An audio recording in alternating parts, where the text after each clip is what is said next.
कुरुक्षेत्र की धरती पर जब युद्ध की आहट गूंजने लगी, तब संपूर्ण भारतवर्ष की नदियां, पर्वत और नगरें युद्ध की ज्वाला में थरथरा उठे। हर ओर से वीर एकत्र हो रहे थे। महायुद्ध से पूर्व जब सब योद्धा अपनी अपनी प्रतिज्ञाएं प्रकट कर रहे थे, तभी आकाश में एक अद्भुत प्रकाश प्रकट हुआ।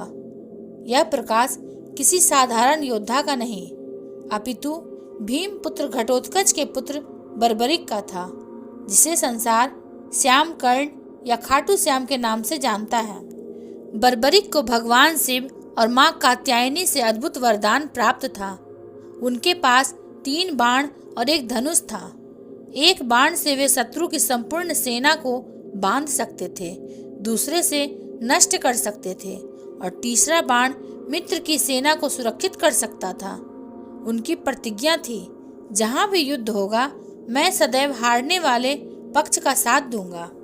दूसरी ओर कर्ण सूर्यपुत्र, दानवीर और परम धनुर्धर थे। उनके जीवन का हर क्षण संघर्ष से भरा था। जन्म से ही तिरस्कार झेलने वाले कर्ण ने अपनी पहचान स्वयं गढ़ी थी। वे जानते थे कि पांडव उनके सगे भाई हैं, किंतु दुर्योधन का साथ निभाना उनका धर्म बन चुका था। कर्ण के मन में केवल एक ही लालसा थी, मैं ऐसा योद्धा बनूं कि स्वयं अर्जुन भी मेरे सामने झुकने को विवश हो जाए। कर्ण की प्रतिज्ञा थी, मैं युद्ध में कभी भी अपनी पीठ नहीं दिखाऊंगा, चाहे प्राण भले ही चले जाएं। युद्ध के पूर्व दोनों सेनाओं के बीच जब वीरों का जमावड़ा हो रहा था, तब कर्ण ने एक अद्भुत रथ को आते देखा। घोड़े बादलों के समान गर्जना कर रहे थे। रथ से दिव्य सुगंध निकल रही थी। उस पर सवार एक युवक था, जिनके नेत्रों में तेज और कपोलों पर अद्भुत आभा थी। यह थे बर्बरिक। कर्ण ने पहली बार उन्हें देखा। उनकी वेशभूषा साधारण थी, किंतु धनुष और 3 बाणों की चमक असाधारण थी। कर्ण ने गंभीर स्वर में पूछा, वीर, आप कौन हैं? किस पक्ष के लिए युद्ध भूमि में आए हैं?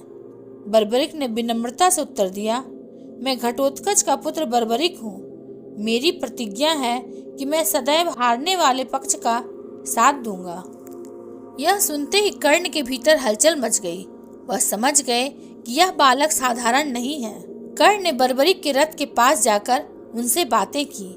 कर्ण बोले, तुम्हारे पास केवल 3 बाण हैं और तुम संपूर्ण युद्ध में विजय की बात करते हो। क्या तुम्हें ज्ञात है, इस युद्ध में भीष्म पितामह, द्रोणाचार्य, अश्वत्थामा, कृपाचार्य, अर्जुन और स्वयं मैं और अनगिनत महारथी हैं।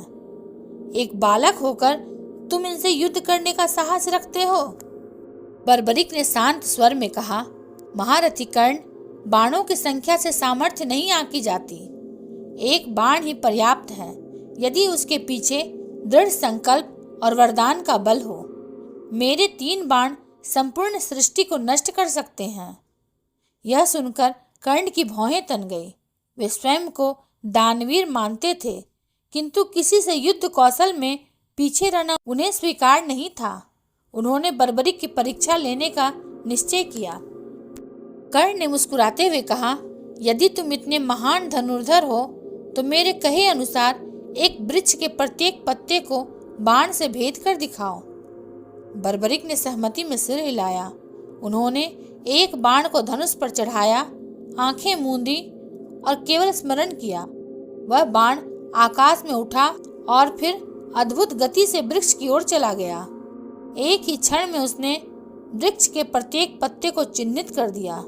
कर्ण यह देखकर दंग रह गए। लेकिन तभी कर्ण ने देखा कि बाण वृक्ष की जड़ की ओर भी बढ़ रहा है। उन्होंने तुरंत वहां हाथ रख दिया। बाण जड़ को न भेद सका और वहीं ठहर गया।